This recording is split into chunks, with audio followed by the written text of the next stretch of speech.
मित्रों, आपने हमेशा देखा या सुना होगा या महसूस किया होगा कि हमारे आसपास के जो धर्म कर्म को मानने वाले या भक्ति में लीन रहने वाले लोग होते हैं वो कभी खुशहाल नहीं होते थे।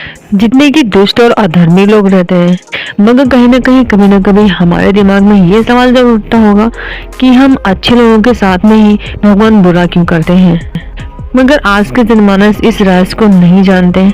इसका कारण है कि वो ग्रंथों को सही से पढ़ते नहीं या उनमें लिखी बातों को विश्वास में नहीं लाते हैं। दोस्तों, मैं आज बात करने वाली हूँ कि अच्छे लोगों के साथ हमेशा बुरा ही क्यों होता है। इसका वर्णन भगवत गीता में श्री कृष्ण ने किया है। तो चलिए बिना देरी के हम शुरू करते हैं और जानते हैं अच्छे लोगों के साथ बुरा क्यों होता है। धर्म ग्रंथों में भगवत गीता एक ऐसा धर्म ग्रंथ है जिसमें हमारे हर सवाल का जवाब विस्तार पूर्वक समझाया गया है। भगवत गीता में वर्णित कथा के अनुसार अर्जुन के मन में जब भी कोई दुविधा उत्पन्न होती थी, वे श्री कृष्ण के पास जाते थे और अपनी समस्या बताते थे। एक दिन की बात है, श्री अर्जुन भगवान श्री कृष्ण के पास आए और उनके पास आकर बोले, हे वासुदेव, आज मैं बहुत दुविधा में हूँ। तो श्री कृष्ण ने उनसे कहा कि अपनी दुविधा को विस्तार पूर्वक मुझसे बताइए और मैं तुम्हारी समस्या का समाधान अवश्य ही बताऊंगा। तब अर्जुन बोले, भगवान आप ये बताइए कि हमेशा अच्छे लोगों के साथ बुरा ही क्यों होता है, जबकि बुरे लोग हमेशा खुश रहते हैं। तो भगवान श्री कृष्ण ने कहा, हे पार्थ, मनुष्य जैसा दिखता है या फिर जैसा महसूस करता है वास्तव में वैसा नहीं होता, बल्कि अज्ञानतावश वह सच्चाई को समझ नहीं पाता है। भगवान की ऐसी बातें सुनकर अर्जुन हैरान रह गया और वो कहने लगा, भगवान आप क्या कहना चाहते हैं।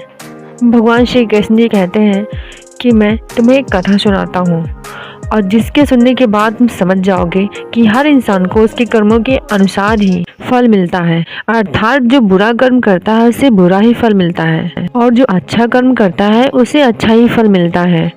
अच्छे कर्म और बुरे कर्म तो मनुष्य पे निर्भर करता है कि वह कैसा कर्म करना चाहता है, वह किस राह में चलना चाहता है। ये व्यक्ति विशेष की इच्छा पर निर्भर करता है। फिर कथा सुनाते हुए श्री कृष्ण जी अर्जुन से बोले कि बहुत समय पहले की बात है, एक नगर में दो पुरुष रहा करते थे। उनमें से एक व्यक्ति व्यापारी था जिसके लिए धर्म नीति की बहुत महत्ता थी। वह भगवान की पूजा पाठ को भी बहुत मानता था। वह नित्य मंदिर जाता था और लोगों को दान करता था और पूजा में अपना मन लगाता था। भगवान की पूजा में भक्ति में हमेशा लीन रहता था और अपने काम को सही ढंग से करता था। इसके विपरीत जो दूसरा व्यक्ति था वह इन सब से बिल्कुल अलग था। वह मंदिर तो रोज जाता था, परंतु पूजा पाठ के उद्देश्य से नहीं, बल्कि मंदिर के बाहर से ही चप्पल और धड़ चुराने के उद्देश्य से जाता था। पूजा पाठ नीति से धर्म नीति से कोई मतलब नहीं था। उसका काम बस चोरी करना था। ऐसे ही कुछ दिन बीतते गए और एक दिन की बात है, भारी वर्षा हो रही थी। वह व्यक्ति अपने घर के पास से उस मंदिर को देख रहा था और सोच रहा था कि आज वर्षा के कारण मंदिर में कोई भी भीड़ नहीं होगी, कोई भी भक्तगण वहाँ नहीं आए होंगे। क्या सोचकर मंदिर में पहुँच जाता है और पुजारी से नजर बचाते हुए वहाँ का सारा धन, सारा सोना चांदी उठा कर ले जाता है। वह वहाँ से चला जाता है। तभी वहाँ पर व्यापारी आता है, भक्ति के उद्देश्य आता है, लेकिन पुजारी लोग उसे ही चोर समझकर उसे बहुत ज़्यादा सुनाने लगते हैं और शोर मचाता है। पुजारी तो सभी वहाँ के आसपास के लोग भी आ जाते हैं और वो भी व्यापारी को ही खरी खोटी सुनाने लगते हैं। व्यापारी बहुत ही दुखी होता है। वह अपनी सफाई में बहुत कुछ कहता है, पर वो लोग उसकी एक भी बात नहीं सुनते और व्यापारी को ही दोषी मानने लगते हैं। व्यापारी बहुत ही चिंतित भाव से जा रहा था। रास्ते में एक गाड़ी से उसकी टक्कर हो जाती है, वह गिर जाता है। फिर वह व्यापारी लंगड़ाते हुए घर को जाने लगा। तभी वहाँ पर वो व्यक्ति मिल गया जो हंस रहा था, जोर जोर से कहने लगा कि आज मेरा बहुत अच्छा दिन गया, मुझे बहुत ही सोना चांदी सब मिल गया और कोई काम भी नहीं करना पड़ा। उस व्यापारी को बहुत बुरा लग रहा था कि मैं भगवान को इतना मानता हूँ तब भी मेरे साथ गलत होता है। वह यह सोचकर भगवान की सारी फ़ोटो फेंक देता है। अपने घर के सारे भी भगवान के जितने भी मूर्ति थी सब फेंक देता है। इसके पश्चात दोनों ही व्यक्तियों की मृत्यु हो जाती है और दोनों ही यमराज के सभा में पहुंचे।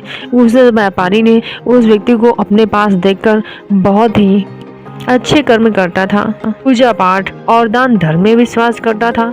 इसके बावजूद भी मुझे जीवन भर दर्द और अपमान ही मिला। इस पापी दुष्ट व्यक्ति को नोटों से भरी पोटली। तब यमराज ने उस व्यापारी को बताया, कहा पुत्र तुम गलत सोच रहे हो।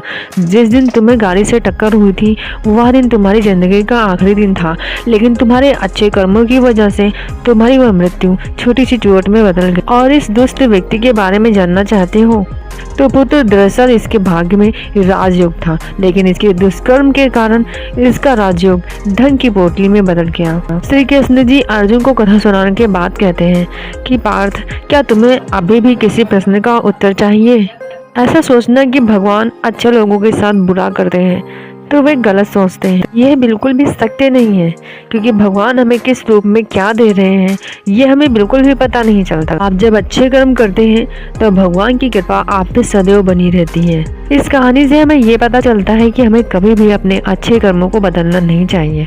आपको हमेशा अच्छे कर्म करते रहने चाहिए। फल आपको किसी न किसी रूप में मिलता रहता है, बस आपको समझ नहीं आता। मनुष्य को हमेशा अच्छे कर्म ही करते रहना चाहिए, क्योंकि श्री कृष्ण ने गीता में भी यही बताया है, किया गया कर्म कभी भी बेकार नहीं जाता। ये हमारे ऊपर निर्भर करता है कि हम अच्छा कर्म करना चाहते हैं या बुरा। लौट कर हमें दोनों ही मिलेंगे। अगर हम अच्छा कर्म करेंगे तो अच्छा फल मिलेगा और बुरा कर्म करेंगे तो बुरा फल हमें मिलेगा। दोस्तों, अगर मेरा वीडियो आपको जरा सा भी अच्छा लगा हो तो प्लीज़ मेरे वीडियो को लाइक करें और चैनल पर नए हो तो मेरे चैनल को सब्सक्राइब करें। आपका समर्थन मेरे लिए बहुत ज़रूरी है, तो कमेंट करके अपनी राय ज़रूर बताएं।